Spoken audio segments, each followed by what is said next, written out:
Following on from last week where we talked about bass tones and a little tiny bit about bass gear, we're going to talk a little bit about the bass Rayner's using on this album, and over to you, Rayner.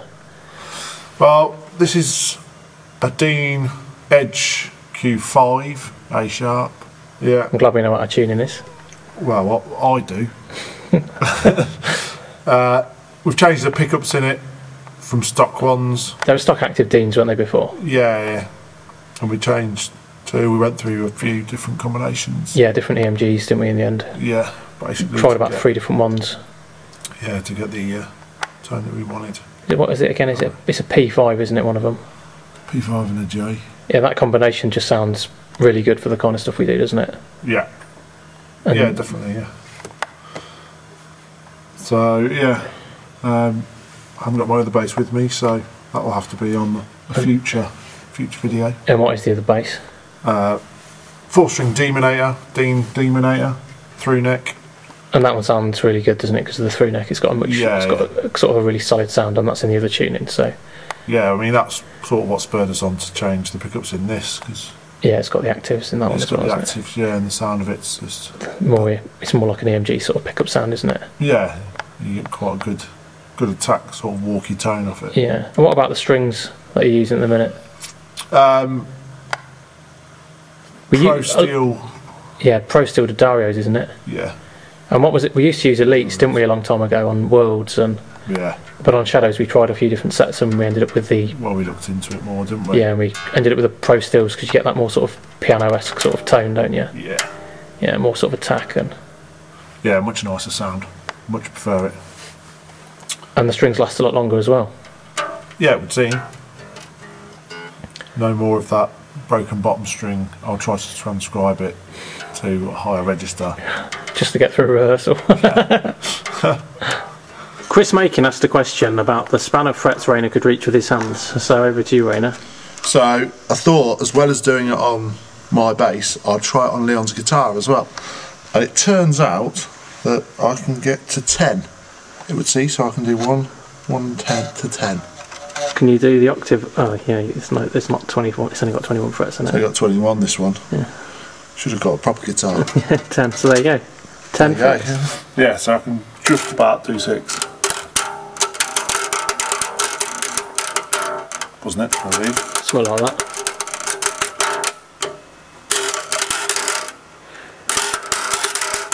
Yeah. So 6 on my bass. Right. So getting back to the gear. We've been asked quite a few questions on Facebook by different people about what gear you're using, so just finishing off about the bass, what bass gear are you using at the minute? My preamp is an RBI, Sons Amp RBI. I use a blowtorch distortion pedal, and on this album, unlike the others, I've actually got a synthesizer for my bass. So yeah, I've been using Electro Harmonix micro synth on some of the parts, which gives a bit more of an ambient sort of tone, doesn't it? Yeah, rather than using effects on the computer or whatever. It's more sort of a dubby sort of synthy bass, isn't it, rather than a... Yeah. You know. What about how you play it? It's all in the fingers. Yeah.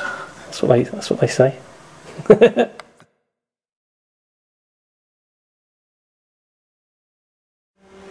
What particularly have we done differently this time? We recorded the drums in more or less exactly the same way as we did before. Basically, I did it a song at a time. Having your own studio, you can just do as many takes as you want. Obviously, there's an upper limit where you just kind of think, if I spend any more time than this on a song, it's going to be practically impossible to work out which of the takes I did was good and which of the takes I did was bad, because there's going to be such a fine line between them. They become indistinguishable. Yeah. Which did happen anyway. Which has happened anyway, yeah. So generally speaking, what I do is I drum for between 1 to 2 hours and play the song as many times as I could in that time, in a variety of ways. So each section, I'd do a section, I'd do the song a couple of times, get it down in a pretty solid way, and then I'd think, right, okay, what if I did that section again, but I did it a little bit differently, accented this part a little bit differently. I went through the whole song doing that, and then after that we basically had a massive amount of stuff to go through and work out which bits we wanted to put in the final song. Find an optimum. Yeah, and generally speaking, we'd find like there'd be one take all the way through the song that was really strong, and then we'd like, fly bits in basically, which is more or less how most bands would do it in the studio, I think. You know, unless you have got that kind of purist approach where you want to play everything in one take, video it and put it on YouTube, and be able to say, I did that song in one take, that's what's on the album. Well, personally, that isn't really my bag. I'd rather have something where I could scrutinise it even more, pick specific sections, get it completely spot on, which I think is probably the more common approach in the studio. So, you know, that's what kind of appeals to me more. I mean, we're not talking about, you know, like to a Lars Ulrich kind of extent where you're punching in one snare drum hit or, you know, one tiny little bit of a beat, but not that there's anything wrong with that if that's what you want to do, because, you know, if that's what it takes, that's what it takes. Yeah, it's more divided into sections. Yeah, you know, there's a lot of controversy about drumming, and some people who are a bit ignorant of what goes on in the studio will say, you haven't done the recording that's on the album in just one solid take, ergo you've sort of cheated somehow, but I think that's just bullshit, really.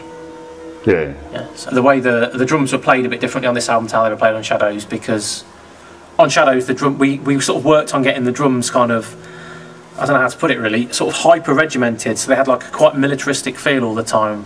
Everything was kind of so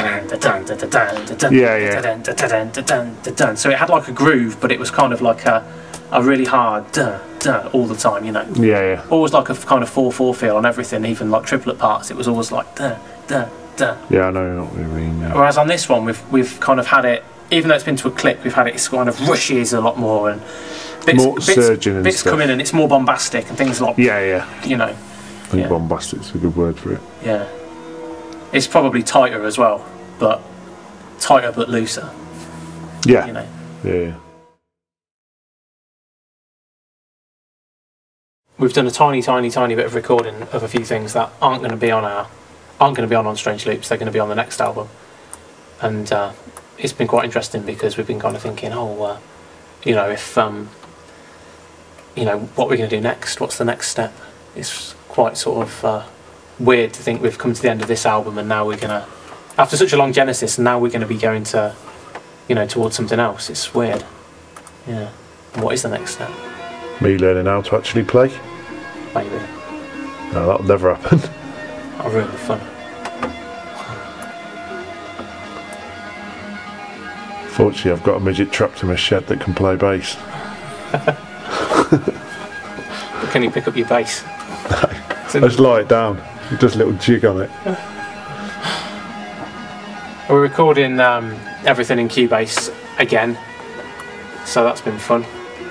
And these lovely colourful bits here, that's a choir that we've got on the album, so that's sounding pretty decent, and it's real choir. It's not a pretend or sample choir, because we had a sample choir, didn't we, on the last album?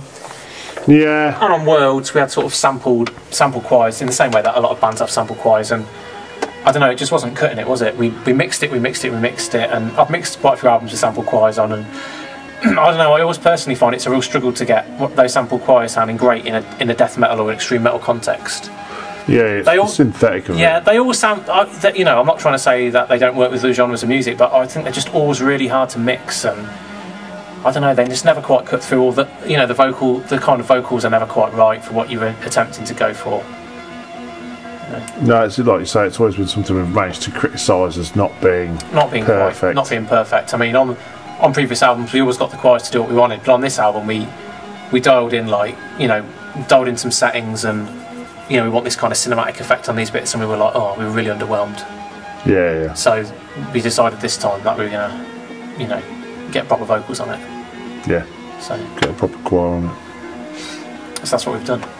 So it's a choir featuring Brian Blessed. Who else? Hulk Hogan, Brian Blessed. Dale Winton's at the back somewhere. I knew you were going to say Dale Winton. You can't hear him very well, but he's there. And who else? Barry White, Back from the Dead. Barry White, yeah. Barry White sings on the album in a couple of places, actually. But the less said about that, the better. But yeah, we've been recording in Cubase, and that's been working out fine. I mean, gone in through an analog desk as usual, and yeah, everything else is in the box.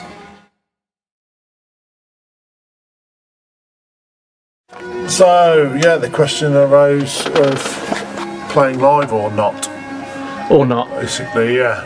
And with our past experiences of problems with drummers, We did look around. We're hoping to be able to find someone to drum. There's 2 people in the pipeline at the moment. One's not looking too hopeful, but it's more a case of them being professional, really, isn't it? Yeah, I mean, the problem we've always had is the music's really hard to play. Yeah. But it's not so much that we've had a couple of drummers who were completely technically capable of playing the music, but they just, you know, it just never worked out with them for whatever reason, you know, which is a real shame. But you know, such is life. You just got to put it down to that. Yeah, and, you know, we're moving on now, and we've got a few people in mind who are, you know, we've not played with before, so hopefully we're going to be able to get it together. Yeah, let's hope so. Yeah. And, you know, take this shit on the road, as it were. Yeah, because it would be nice to do. I mean, if we had a drummer we could call on at any time to play gigs, I mean, we're just gigging all the time. I mean, we love playing live. Yeah. All the songs are written so they're playable live. Yeah. You know, we're not one of these bands who, we've never sort of got into that mentality where it's just, we're a studio band, we can just do whatever we want on all our normal songs, do loads of crazy arrangements that are unplayable live. We always make sure everything's playable in a live environment, more or less. Which was one of the things we've started from the very off that we've always maintained. It wasn't, you know, we haven't sort of been a studio band through want, just more through necessity. Necessity or situation. It's just the nature of the beast. But as you said, I mean, the beast problem is how difficult the drum parts are to play, and a lot of drummers tend to shy away from it.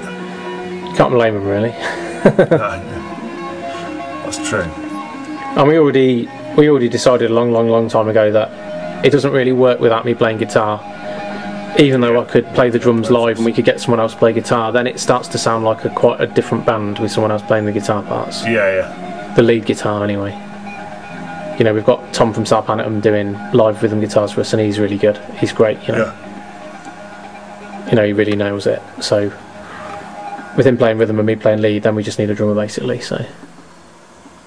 Yeah, and it'll be better as well. I mean, it's more solid with the second guitar rather than. Yeah, we had that period where we tried doing it as a 3-piece, and while I think it was pretty successful and it worked out really well, you know, I think a lot of the songs obviously just don't work without the second rhythm guitar. Yeah. And it takes away from the live performance as well, I think. Yeah, I mean, a lot of the guitar stuff's a bit weird and a bit off the wall, and it makes sense to have it being as it's on the album. Yeah. I mean, the drumming's something that, you know, any drummer capable of playing it can deliver the drumming more or less. Yeah. But the lead guitar stuff's a bit more individual and a bit harder to pull off. Yeah, it's a bit more eccentric, isn't it? How dare you? I didn't mean that in a bad way. You did. Okay, I did.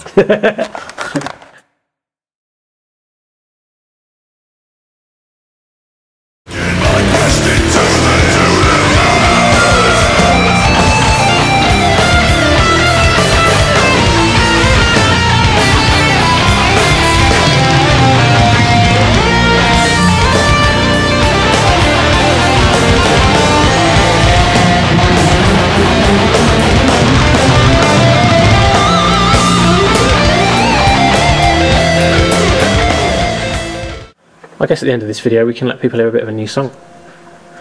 It's not going to hurt, is it? No, get them to listen to an old one, that'll teach them.